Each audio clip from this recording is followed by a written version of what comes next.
Selamat pagi anak-anak. Kembali lagi ke pembelajaran tematik. Bertemu kembali dengan Miss. Kali ini kita akan membahas mengenai tema 8, Bumiku, subtema 3, pembelajaran 1 dan 2. Nah, sebelum kita menginjak ke pembelajaran hari ini, Miss akan menjelaskan tujuan pembelajaran kita kali ini. Tujuan pertama adalah siswa dapat memahami terjadinya gerhana matahari dan bulan. Yang kedua, siswa dapat mengetahui cara membuat buklet. Yang ketiga, siswa dapat membuat rancangan embalase. Nah, 3 tujuan pembelajaran ini yang akan kita bahas pada pertemuan kali ini ya. Untuk kalian sambil mendengarkan penjelasan Miss, silakan dibuka bukunya, buku modulnya halaman 36. Kita akan membahas mengenai tema 8, subtema 3, pembelajaran 1 dan 2 ya. Modulnya halaman 36. Pembelajaran yang pertama, kita akan mempelajari gerhana matahari. Setelah pada pertemuan sebelumnya kalian membahas mengenai gerhana bulan ya. Gerhana matahari. Gerhana matahari adalah peristiwa saat matahari tidak tampak utuh bulat atau bahkan tidak tampak sama sekali. Gerhana matahari terjadi pada siang hari ketika kedudukannya bumi, bulan, dan matahari berada pada satu garis lurus ya. Bisa kalian lihat pada gambar, sana ada matahari, bulan, bumi berada pada satu garis lurus ya. Berdasarkan letak posisi bayangan dihasilkan dari posisi bulan, gerhana matahari dapat dibagi menjadi 3 jenis, yaitu gerhana matahari total.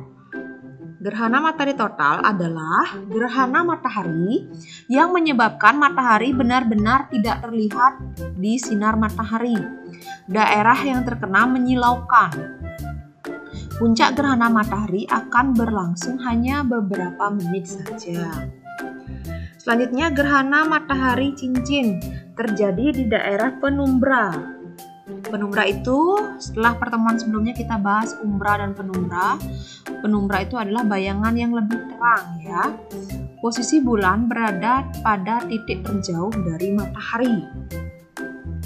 Gerhana matahari yang ketiga adalah gerhana matahari sebagian. Gerhana matahari yang menyebabkan matahari tidak terlihat sebagian dari permukaan bumi. Gerhana ini dapat terjadi pada daerah yang tertimpa umbra, bayangan lebih gelap atau bayangan intinya, dan penumbra, bayangan lebih terang atau bayangan tambahan. Gerakan matahari sebagian berlangsung lebih lama dan meliputi daerah yang lebih luas ya. Ini lanjutkan ke gerhana bulan ya. Gerhana bulan terjadi pada fase bulan purnama, yaitu pada saat posisi matahari, bumi, dan bulan berada pada satu garis lurus. Melihat gerhana bulan sangat aman dilakukan dengan pengamatan mata langsung karena cahaya bulan merupakan pantulan dari cahaya matahari yang tidak akan menyilaukan mata kalian. Ada 3 jenis gerhana bulan ya. Gerhana bulan total terjadi jika bulan berada tepat di daerah umbra bumi atau bayangan inti bumi. Akibatnya, seluruh bayangan bulan tampak gelap karena tertutup penuh oleh bayangan bumi. Gerhana bulan sebagian terjadi jika bulan terletak di antara daerah umbra dan penumbra bumi. Selanjutnya, gerhana bulan penumbra terjadi jika seluruh bagian bulan berada di daerah penumbra bumi. Itu untuk gerhana bulan. Nah, sekarang kita akan membandingkan proses terjadinya gerhana bulan dan gerhana matahari ya. Karakteristiknya. Proses terjadinya gerhana bulan terjadi ketika posisi bumi terletak di antara matahari dan bulan, sehingga bulan memasuki daerah bayangan gelap bumi. Sedangkan gerhana matahari terjadi ketika posisi bulan terletak di antara matahari dan bumi, sehingga menghalangi sebagian atau seluruh sinar matahari. proses terjadinya gerhana bulan pada malam hari, gerhana matahari itu bisa pagi, siang, atau sore hari. Posisi bumi, gerhana bulan itu matahari, bumi, bulan berada dalam satu garis lurus. Sedangkan gerhana matahari, bulan, dan bumi berada pada satu garis lurus ya. Lama terjadinya, kalau gerhana bulan itu lebih dari 1 jam. Sedangkan gerhana matahari hanya beberapa menit saja. Jenis gerhana bulan itu ada gerhana bulan penumbra, sebagian, dan total. Sedangkan gerhana matahari sebagian, gerhana matahari cincin, dan total ya. Ciri penampakannya, gerhana bulan tampak berwarna merah karena efek dari atmosfer bumi. Sedangkan gerhana matahari tampak berwarna merah karena cahaya yang berasal dari korona dan semburan gas. Nah, itu proses perbandingan antara gerhana bulan dan gerhana matahari. Miss lanjutkan ke cara membuat buklet ya. Contoh buklet ya, berupa buku ya.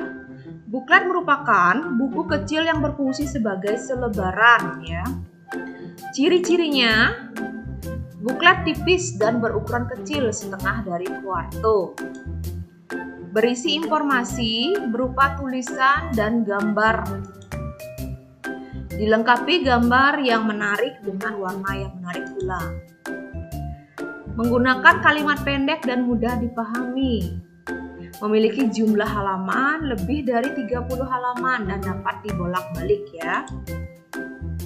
Nah, memiliki struktur isi buku ya, ada pendahuluan, isi, dan penutup. Nah, itu merupakan ciri-ciri dari buklet ya. Miss lanjutkan ke rancangan karya embalase ya. Ini embalase, contoh embalase ya. Reklame berupa kemasan ya. Embalase adalah salah satu bentuk jenis reklame visual berupa kemasan yang berisi informasi tentang produk tersebut ya. Embalase memiliki bentuk yang bermacam-macam seperti tabung, kerucut, balok. Bagian-bagian embalase, bagian depan ada 2 ya. Bagian depan terdapat gambar dan nama produk. Sedangkan bagian belakang terlampir informasi produk seperti komposisi dan nilai gizi. Adapun tujuan dari embalase, melindungi produk dari kerusakan, menarik perhatian konsumen, membuat produk terkesan lebih menarik, dan terakhir memberikan informasi tentang produk apa yang dijual dalam produk ya. Baik anak-anak, demikian untuk pembelajaran hari ini. Miss akan memberikan tugas untuk kalian. Silakan ambil buku modulnya halaman 37. Di sana ada mari beraktivitas muatan IPA ya. Silakan langsung dikerjakan di buku modul. Selamat mengerjakan. Jika ada pertanyaan, kesulitan, silakan hubungi Miss ya. Terima kasih anak-anak sudah menyimak video pembelajaran kali ini. Sampai jumpa di video-video pembelajaran selanjutnya. Dadah.